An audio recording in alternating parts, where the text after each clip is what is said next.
கோவை விமான நிலைய பகுதி சம்பவத்தோட அதிர்வுகள் அடங்குறதுக்குள்ள கோவையில அடுத்த அதிர்ச்சி நடந்திருக்கு. கோவை மக்களுக்கு நிச்சயமா மனவலியை தரக்கூடிய, ஒட்டுமொத்த தமிழகத்துக்கே மனவலியை தரக்கூடிய ஒரு சம்பவமா இது நடந்திருக்கு. பிரவீன், இந்த நேரத்தில் எதிர்க்கட்சி தலைவர் உதயநிதி ஸ்டாலின் இதற்கு கண்டனம் தெரிவிச்சிருக்கிறாரு. அடுத்து அரசியல் கட்சியினர் யாரெல்லாம் சிறுமியோட குடும்பத்தை சந்திச்சிருக்கிறாங்க, சந்திக்க அனுமதிக்கப்படுறாங்களா, அது தொடர்பான நகர்வுகள் என்ன? நேற்று இரவே பார்த்தோம் என்றால் ஆளுங்கட்சி தரப்பில் டிவிகே சூலூர் தொகுதி எம்எல்ஏ நேரடியாக வந்து ஆறுதல் கூறியிருந்தார். அதே சமயத்தில் உள்ளூர் திமுக ஒன்றிய செயலாளர் உள்ளிட்டவர்களும் உள்ளூர் திமுகவை சேர்ந்த இளைஞர்களும் நேரடியாக வந்து சம்பந்தப்பட்ட குடும்பத்தில் இருக்கக்கூடிய அந்த ஒரு இளம்பெண் ஒருவர் மற்றும் அந்த சிறுமியின் சித்தி உள்ளிட்டோரை நேரடியாக சந்தித்து தங்கள் தரப்பில் இருக்கக்கூடிய அவர்களுக்கான ஆறுதலையும் தெரிவித்துக் கொண்டிருந்தனர். தற்போது இஎஸ்ஐ மருத்துவமனையில் அந்த பெண்ணின் உடலானது இருக்கக்கூடிய சூழலில் உறவினர்கள் அனைவரும் அங்கே இருக்கிறார்கள்.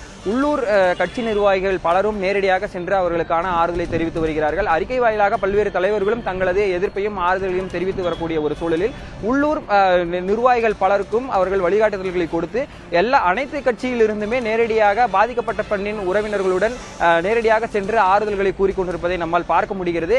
இவ்வாறான சூழலில் இது பாதிக்கப்பட்ட பெண்ணுக்கான ஒரு நீதியாக வர வேண்டுமே தவிர அரசியல் ரீதியாக இந்த போக்கு மாறிவிடக் கூடாது என்பதை நேற்று போராட்ட களத்திலுமே நம்மால் பார்க்க முடிந்தது.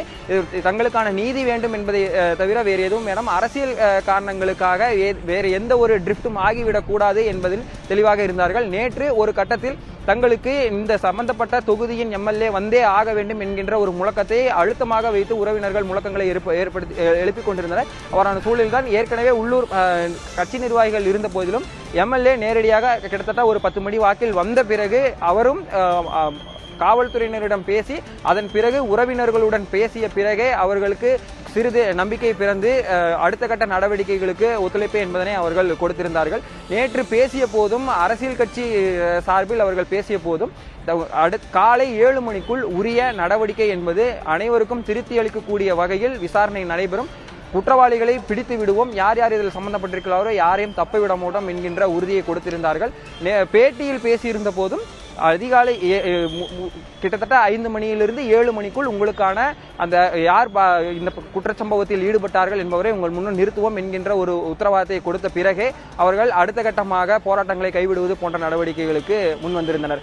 இந்த சூழலில் அரசியல் சார்ந்து இந்த நகர்வுகள் இல்லாமல் இந்த ஒட்டுமொத்த பெண்கள் பாதுகாப்பு என்பதை இது கட்சி சார்பற்றும் வேறு எந்த ஒரு உள்நோக்கமும் இல்லாத, அரசியல் இல்லாத ஒரு சிந்தனையாக மட்டுமே இருக்க வேண்டும் என்கின்ற ஒரு கருத்தை மட்டுமே தொடர்ச்சியாக பதிவு செய்து கொண்டிருக்கிறார்கள்.